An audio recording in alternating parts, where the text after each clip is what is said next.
নমস্কার, আমি পঙ্কজ বিশ্বাস এবং আপনারা দেখছেন পলিটিক্যাল ডেইলি। মমতা বন্দ্যোপাধ্যায়ের খেলা, তোলামূলের খেলা শেষ পর্যন্ত ধরে ফেলেছে সুপ্রিম কোর্ট। একদম ঠিক শুনছেন।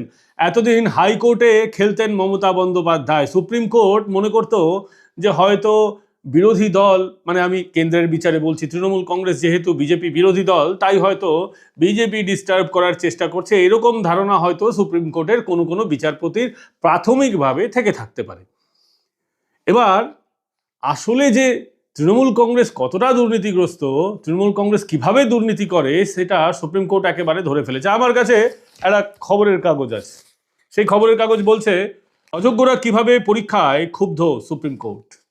কাগজের নাম গণশক্তি, যারা বিজেপি বিরোধী খবর করে, তৃণমূল বিরোধী খবর করে, সিপিএম এর মুখপত্র এবং অন্যান্য নিউজ চ্যানেলে, নিউজ পোর্টালে, ওয়েবসাইটে, দৈনিক পত্রিকায়, আনন্দবাজারে, সব জায়গায় এই খবর হয়েছে। নিজের নিজের মতন করে সবাই এই খবরটা করেছে, কিন্তু খবর হচ্ছে আসল এটাই যে অযোগ্যরা এবং যোগ্যরা একসাথে কেন পরীক্ষায় বসলো, অযোগ্যদের কেন পরীক্ষায় বসানো হলো। সে অযোগ্য শারীরিকভাবে অসুস্থ হতে পারে, অন্যভাবে অসুস্থ হতে পারে, অযোগ্যদের আর কোনো ছাড় নেই। অযোগ্যদের যে তৃণমূল সরকার, মমতা বন্দ্যোপাধ্যায়ের বদান্যতা রয়েছে, সেটা কিন্তু সুপ্রিম কোর্ট ধরে ফেলেছে। এবার ব্যাপারটা হচ্ছে, আপনারা জানেন যে এসএসসির যে 26,000 চাকরি বাতিল হলো, সরকার নতুন করে পরীক্ষা নিল, ডিসেম্বর মাসের মধ্যে গোটা নিয়োগ প্রক্রিয়া সম্পন্ন করতে হবে। এই তাড়াহুড়োর সুযোগ নিয়ে যেন মাঠে একেবারে আনন্দে লাফিয়ে উঠেছিল তৃণমূল কংগ্রেস। তারা যেন হাতের মধ্যে মধুর ভাণ্ড পেয়েছে। এই অমৃত ভাণ্ড পেয়ে তারা ভেবেছে এবার অযোগ্যদের ঢুকিয়ে দেবো। প্রথমে তারা চেষ্টা করলো অনেক অযোগ্য, বহু সংখ্যায় অযোগ্যকে ঢোকানো, পারল না, থাপ্পড় খেলো হাইকোর্টে। তারপর তারা কি করলো, ফিজিক্যালি হ্যান্ডিক্যাপ ক্যাটাগরির লোকেদের ঢোকানোর চেষ্টা করলো সেখানে। ভাবতে পারেন যে ওই মানুষ, ধরুন কেউ বিকলাঙ্গ বা হাঁটতে পারে না, নানান রকমভাবে শারীরিক সমস্যা রয়েছে, দিব্যাঙ্গজন এখন তাদের বলা হয়, এই সিম্প্যাথিটাকে কাজে লাগিয়ে এদের মাধ্যমে ঢুকিয়ে দাও। এবার তারা কতটা ফিজিক্যালি হ্যান্ডিক্যাপ আদৌ কিনা, এই রাজ্যে তো সব নকল সার্টিফিকেট পাওয়া যায়, দ্রুত পয়সা দিলে আধার কার্ড হয়ে যায়, ভোটার কার্ড হয়ে যায়, তো ফিজিক্যালি হ্যান্ডিক্যাপ সার্টিফিকেটের কি আছে? ফিজিক্যালি হ্যান্ডিক্যাপ সার্টিফিকেট নিয়ে অনেকে আইএস আইপিএস হয়ে গেছেন ভুয়োভাবে। এটা না হওয়ার কিছু নেই। সুপ্রিম কোর্ট এই খেলাটা ধরে ফেলেছে এবং সুপ্রিম কোর্ট কি বলেছে? সুপ্রিম কোর্ট বলছে, নিয়োগ দুর্নীতি মামলায় সুপ্রিম কোর্টের চরম ভৎসনার মুখে রাজ্য সরকার। বুধবার শীর্ষ আদালতে আবারও স্পষ্ট হয়েছে যে চিহ্নিত অযোগ্য অর্থাৎ দাগী প্রার্থীদের মধ্যে একজনকেও নিয়োগ করা যাবে না। শীর্ষ আদালত বলে দিয়েছে, যদি বিশেষ ক্ষমতা সম্পন্ন হন কোনো দাগী, তাহলেও তাকে নিয়োগ করা যাবে না। স্পষ্টভাবে বলেছে যে একজন দাগী টেন্টেড ক্যান্ডিডেটকে নিয়োগ করা যাবে না। কিভাবে এটা করা হয়েছে জানতে চেয়েছে সুপ্রিম কোর্ট। কি লেখা হয়েছে খবরে লেখা হয়েছে, বুধবার শীর্ষ আদালতের বিচারপতি সঞ্জয় কুমারের বেঞ্চ এই নির্দেশ দিয়ে বলেছে, সুপ্রিম কোর্ট তার আগের নির্দেশেই বলেছিল দাগী প্রার্থীদের নতুন নিয়োগ পরীক্ষায় বসতে দেওয়া যাবে না, তাদের নিয়োগ করা যাবে না। এরপরেও কিভাবে দাগী প্রার্থীকে নিয়োগের প্রশ্ন ওঠে? আপনাদের মনে থাকবে কয়েকদিন আগে এই খবরটা আমরাও করেছিলাম, আমাদের চ্যানেলেও এই খবরটা হয়েছিল, আমি লিঙ্ক আই বাটনে দেওয়ার চেষ্টা করছি। সেই খবরে আমরা বলেছিলাম, সেই খবরে আমরা দেখেছিলাম, আপনারাও অনেকে দেখেছেন, অমৃতা সিনহার বেঞ্চে তৃণমূলের একজন আইনজীবী আছেন না, শ্রীরামপুরের সাংসদ, রাত্রিবেলা ঢুলু, সেই সাংসদ, সেই আইনজীবী, সেখানে অমৃতা সিনহার বেঞ্চে তিনি আইনজীবী হিসেবে ছিলেন, কল্যাণ বন্দ্যোপাধ্যায়। তিনি কি বলেছিলেন? তিনি বলেছিলেন, সুপ্রিম কোর্টের দোহাই দিয়ে, সুপ্রিম কোর্ট বলেছে দাগিদের নেওয়া যাবে না, ফিজিক্যালি হ্যান্ডিক্যাপড হলে ফিজিক্যালি হ্যান্ডিক্যাপদের অন্য ক্যাটাগরিতে যারা দাগি নন এমন ফিজিক্যালি হ্যান্ডিক্যাপদের রিল্যাক্সেশন দেওয়া হবে। সেখানে কল্যাণ বন্দ্যোপাধ্যায় একটা কুযুক্তি খাড়া করলেন যে ফিজিক্যালি হ্যান্ডিক্যাপদের যেহেতু বলা হয়েছে যে তাদের রিল্যাক্সেশন দেওয়া হবে, এজ রিল্যাক্সেশন, বয়সের রিল্যাক্সেশন, আপার লিমিটের, সেইটাকে তিনি দাগির সাথে মিশিয়ে দিয়ে তিনি বললেন দাগি ফিজিক্যালি হ্যান্ডিক্যাপদেরও দয়া করে মাই লর্ড রিল্যাক্সেশন দেওয়া হোক। বিচারপতি অমৃতা সিনহা এর চরম সেই সময় মন্তব্য করেছিলেন, তিনি একেবারে বিস্ময় প্রকাশ করেছিলেন যেটা কিভাবে হতে পারে। তখন বারবার বোঝানোর চেষ্টা করেছিলেন এই ঢুলু আইনজীবী যে এই রিল্যাক্সেশন যেন দেওয়া হয়। বিরোধী পক্ষের যিনি আইনজীবী ছিলেন, সরকার বিরোধী পক্ষে বা মামলাকারীদের পক্ষের যিনি আইনজীবী ছিলেন, বিকাশ রঞ্জন ভট্টাচার্য, ফিরদৌস শামীমরা সেখানে ছিলেন, তারা স্পষ্টভাবে বলেছেন যে ফিজিক্যালি হ্যান্ডিক্যাপড কিন্তু দাগী দাগি যে কোনো প্রকার হতে পারে, তাদের কোনো রকমের রিল্যাক্সেশন ছাড় দেওয়া যাবে না, এরকম সুপ্রিম কোর্টের নির্দেশ হয়েছে। ফলে কল্যাণ বন্দ্যোপাধ্যায়রা যা বলছেন তা সরাসরি একেবারে সুযোগ নেওয়ার তারা চেষ্টা করছেন। তারা আবারও টেন্টেডদের ঢোকানোর চেষ্টা করছেন। এবং কেন দাগিদের পাশে রাজ্য সরকার দাঁড়াচ্ছে বারংবার, এটা কি কারো আর বুঝতে বাকি থাকছে? কোটি কোটি টাকার খেলা হয়েছে, এটা কি কারো বুঝতে বাকি থাকছে? এমনটা তো অভিযোগ উঠেছে বারংবার সুপ্রিম কোর্টে, হাইকোর্টে, টাকার খেলার কথা তো উঠেছে। জনৈক অভিষেক বন্দ্যোপাধ্যায় 15 কোটি দাবি করেছিলেন, সেই কথা কালীঘাটের কাকু যা বলেছেন সমস্তটাই রেকর্ডেড হয়ে আছে, সমস্তটাই তো চার্জশিটে রয়েছে। তারপরেও যে কেন এত দেরি লাগছে বিচার ব্যবস্থায়, সেটা আমাদের বারংবার আমাদের কিন্তু প্রশ্ন থাকছে। আসলে মমতা বন্দ্যোপাধ্যায়ের সময় খারাপ যাচ্ছে, জানেন তো।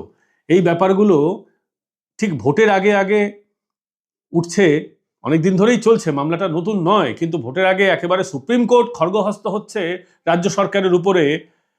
এটা কিন্তু ভাবানোর বিষয়, এটা ভাবার বিষয়, তৃণমূল কংগ্রেসের জন্য ভাবার বিষয়, মমতা বন্দ্যোপাধ্যায়ের জন্য ভাবার বিষয়। তারা ভাবতে বাধ্য হচ্ছেন যে ভোটে তো এর একটা প্রভাব পড়বে। সময়টা খারাপ। কেউ কখনো ভাবতে পেরেছে মমতা বন্দ্যোপাধ্যায়কে ঘেরাও করে রাখা হবে বারাসাতে? সেটাও হলো। কেন বলছি সময় খারাপ? পরপর দেখুন, মমতা বন্দ্যোপাধ্যায় বারাসাতে ঘেরাও হয়ে গেলেন। সন্দীপ ঘোষরা জেলে থাকলেও কিছুদিনের জন্য, সারা জীবন তো থাকবেন না, বেরিয়ে এসছেন, বেরিয়ে আসবেন অনেকে। সন্দীপ ঘোষরা জেলে থাকলেও এখনো অঙ্গ প্রত্যঙ্গের যে কারবার হচ্ছে, মরা মানুষের দেহ থেকে অঙ্গ খুলে নেওয়া হচ্ছে, এবং সেটা শুধু আরজি করে সীমিত নয়, বারংবার অভিযোগ উঠেছে যে কোভিডের সময় নাকি অঙ্গ দেহ থেকে খুলে নেওয়া হচ্ছিল। তো সেই কারবার কিন্তু এখনো চলছে বলে অভিযোগ উঠছে। এবং বারাসাতে মমতা বন্দ্যোপাধ্যায়কে ঘেরাও করে সেই অভিযোগ করলেন এক পরিবার। আমার পরিচিত একজন বারাসাতের আইনজীবী আছেন, এই চ্যানেলে আপনারা বারংবার তাকে দেখেছেন। আমাদের আরেকটি চ্যানেল আছে পলিটিক্যাল ডোজ, আপনারা সাবস্ক্রাইব না করে থাকলে সেটাকে সাবস্ক্রাইব করে নেবেন। সেই চ্যানেলেও তার অনেকগুলো আমরা ইন্টারভিউ দিয়েছিলেন।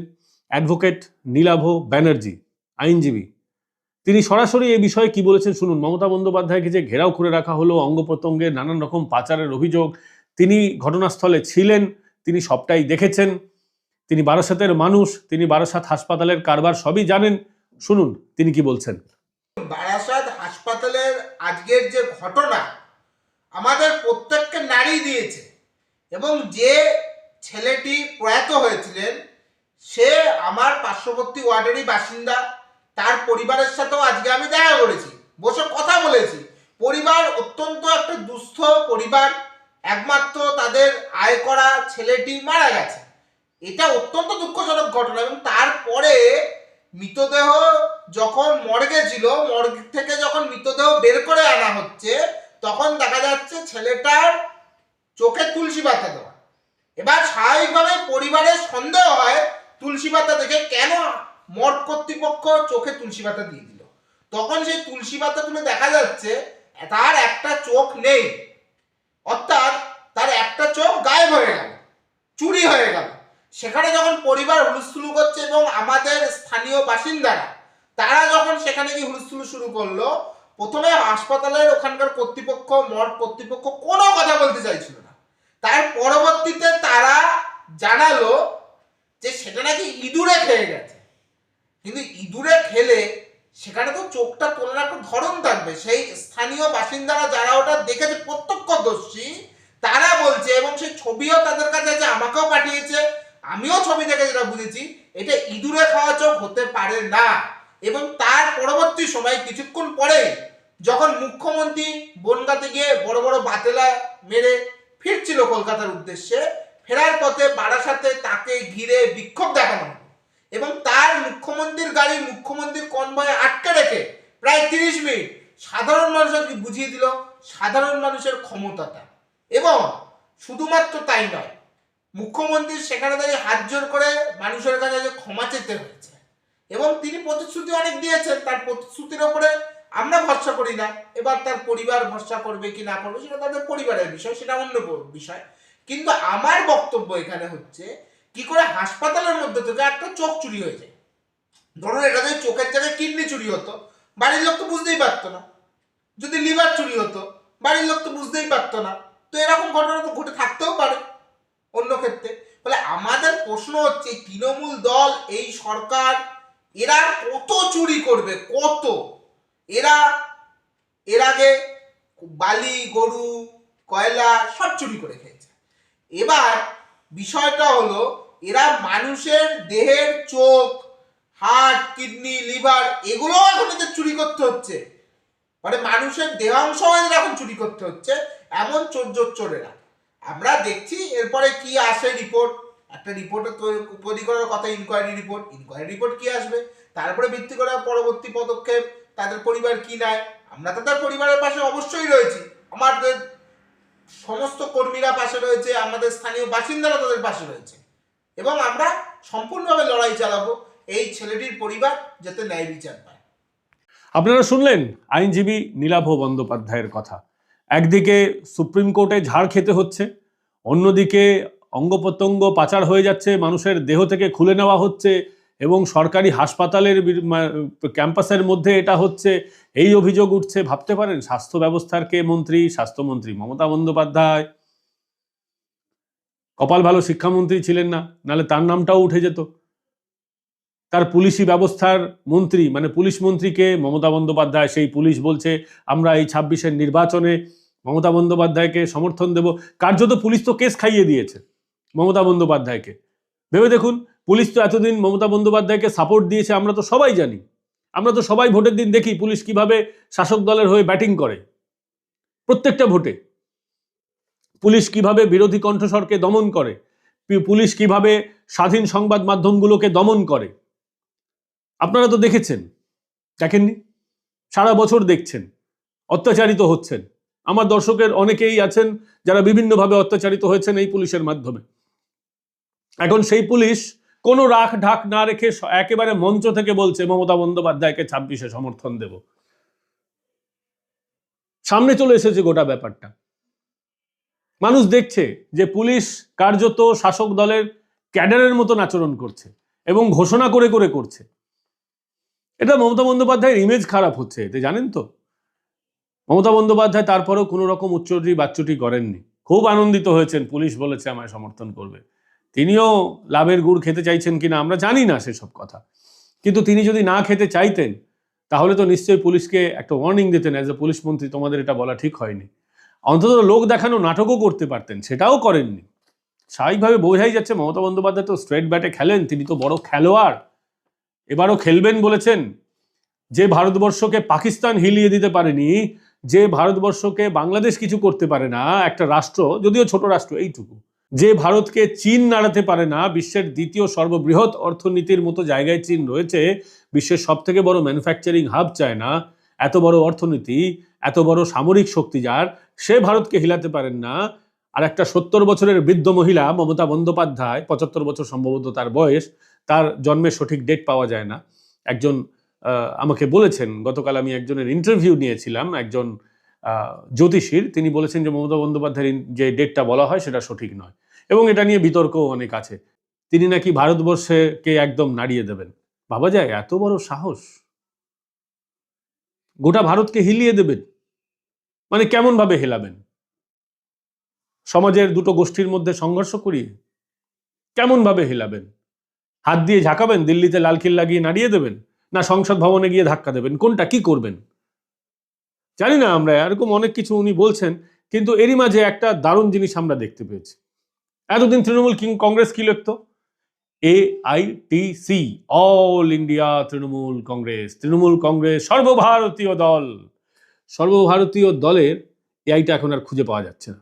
আমার কাছে একটা ছবি এসছে, এই ছবিটা আপনাদেরকেও দেখাবো আমি, এবং ছবিতে স্পষ্টভাবে দেখা যাচ্ছে যে তৃণমূল কংগ্রেস এখন লিখছে পশ্চিমবঙ্গ তৃণমূল কংগ্রেস।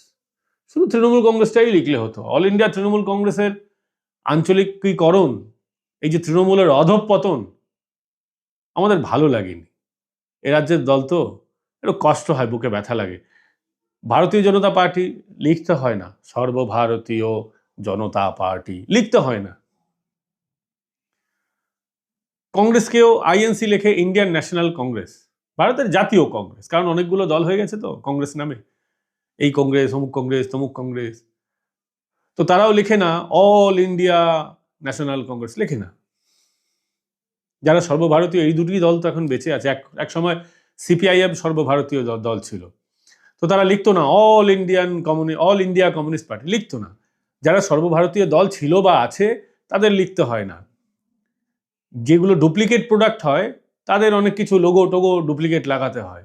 তো এই ডুপ্লিকেট সর্বভারতীয় দল আসলে নিজের ডুপ্লিকেসি ছেড়ে যে আঞ্চলিক দলে পরিণত হয়েছে, ট্রান্সফার হয়েছে, আমাদের ভালো লাগছে, খারাপ লাগার কিছু নেই। তবে একটু খারাপও লাগছে, কারণ একটাই তো বাংলা থেকে একটা সর্বভারতীয় দল ছিল, বলার তো একটা জায়গা ছিল। আমাদের পশ্চিমবঙ্গেরও একটা হোক না, এদের নেতারা দুর্নীতিগ্রস্ত, কিন্তু সর্বভারতীয় দল ভালো লাগার একটা জায়গা ছিল। এমত অবস্থায় আরেকটি মমতা বন্দ্যোপাধ্যায় আরেকটি বিষয় নিয়ে ভয়ঙ্করভাবে চাপে আছেন, সেটা হচ্ছে এসআইআর। তিনি বলে দিয়েছেন যে ড্রাফট লিস্ট ভয়ঙ্কর হবে। সত্যি ভয়ঙ্কর হওয়ারই কথা। তৃণমূলের জন্য ড্রাফট লিস্ট সত্যি ভয়ঙ্কর হবে। অনেকে বলছিলেন মাত্র 10 লাখ 20 লাখ নাম বাদ যাবে, ব্যাপারটা তেমন নয়। কারণ 10 লাখ 20 লাখ ভুয়ো আছেন এমন তো নয়, 10-12 লাখ তো অবশ্য বিরোধী দলনেতার দাবি, এবং আমাদের যা খবর আছে আমাদের কাছে নির্বাচন কমিশন সূত্রে, সেটা হচ্ছে 13-14 লাখ নাম বাতিল হয়ে গেছে এই ডিসিজড আর মানে মৃত এবং আপনার শিফটেড ভোটার এটা নিয়ে। তার মধ্যেও অনেক জল আছে, অনেক জল আছে। অনেক মরা মানুষকে জ্যান্ত মানুষ সাজানো হয়েছে। কিভাবে? ধরুন যে মানুষটা এই হালে 1-2 বছরের মধ্যে প্রয়াত হয়েছে, বা তৃণমূল কংগ্রেসের সাপোর্টার পরিবার আছে, এ রাজ্যে তো তৃণমূল কংগ্রেসের অবশ্যই কিছু সাপোর্টার ভোট তো নিশ্চয়ই রয়েছে। আমরা মনে করি 25% তৃণমূল জেনুইন ভোট পায়। আমি গোটা ভোটিং সিস্টেমের কথা বলছি। 30% যে ভোটটা আছে সেটা তো মাত্র 60-70টা বিধানসভায় আছে। তো ওটা দিয়ে গোটা সমাজের 30% হলেও বিধানসভা 30% নয়। তো এই যে হালে 1-2 বছরের মধ্যে তৃণমূল কংগ্রেসের যে সাপোর্টার যারা আছে, তাদের পরিবারের অনেকের বাবা মা তো প্রয়াত হয়েছেন, তো তারা ওই ছবি টবি নিয়ে, বাবার পুরনো ছবি নিয়ে, নাম দিয়ে, সবকিছু দিয়ে ভরে দিয়ে তারা জমা দিয়ে দিচ্ছে, এবং বাপের ছেলেটা সই করে, মানে বাপের যে সইটা, মরা মানুষের সইটা তার ছেলে, পরিবারের অন্যান্য সদস্যরা করে দিয়েছেন। এরকম অনেক ঘটনা সামনে এসেছে। তো এই সমস্ত বিষয় আশয় চলছে, কিন্তু সেগুলো ধরা হবে, সেগুলো প্রকাশ্যে এসে যাচ্ছে। বিএলওরা এগুলো কিন্তু স্ক্রুটনি করছেন। রাজনৈতিক দলের তো অন্য বিএলএরাও আছেন। এবার তৃণমূল কংগ্রেসের সঙ্গে বিএলওদের একটা যোগ সাজেশ আছে। বিএলওদের তৃণমূল কংগ্রেসের একটা অর্গানাইজেশন আছে, সেই অর্গানাইজেশনটা 2-2.5 মাস আগে তৈরি হয়েছে। তো এরা তৃণমূলের লোকেদের নিয়েই সব জায়গায় ঘুরছে, কিন্তু বিজেপির বিএলওরা তো সবাই বাড়ি বসে আছে এমনটা নয়। তারা তো চুপি চুপি নিজেদের মতো করে তো এলাকায় এলাকায় ঘুরছে। বিজেপির বিএলওরা, সিপিআইএম এর বিএলএরা, সিপিআইএম ভোট না পাক, কিন্তু তাদের সমস্ত জায়গায় সংগঠন তো আছে, তারা তো বাড়ি বাড়ি গিয়ে স্ক্রুটনি করছে, কে কোথায় থাকে না থাকে, এটসেট্রা এটসেট্রা এটসেট্রা। তো এগুলো ধরা পড়ে যাবে। তারা নির্বাচন কমিশনকে, ওই সমস্ত বিএলএরা অভিযোগ জানাবেন নির্বাচন কমিশনে, এবং ড্রাফট লিস্টের পর সেই সমস্তগুলো জানানো হবে রাজনৈতিক দলের তরফে। যাদের যেরকম সাংগঠনিক কাঠামো আছে, বিজেপির ক্ষেত্রে মন্ডল স্তরে, শক্তি কেন্দ্র স্তরে, সিপিআইএম এর ক্ষেত্রে জোনাল কমিটি স্তরে, লোকাল কমিটি স্তরে।